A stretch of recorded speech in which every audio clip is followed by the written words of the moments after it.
ratsu tõmbab valgeid triipe asfaltteel. Kõik 100 Rootsi hobust neelab diislit.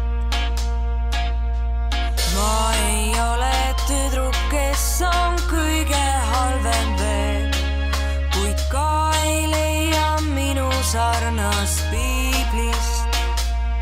Olen teelt eksinud teel, kuid elame veel. Igaüks on omaenda õnnes ohvriks.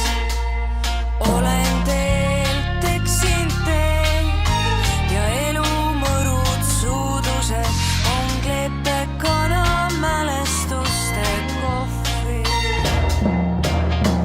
Tanklatest on saanud minu staatuse paleed, kui mööda maanteid tundmatusse triivin. Mahehäälne naine GPS-i asja sees, vaid väsima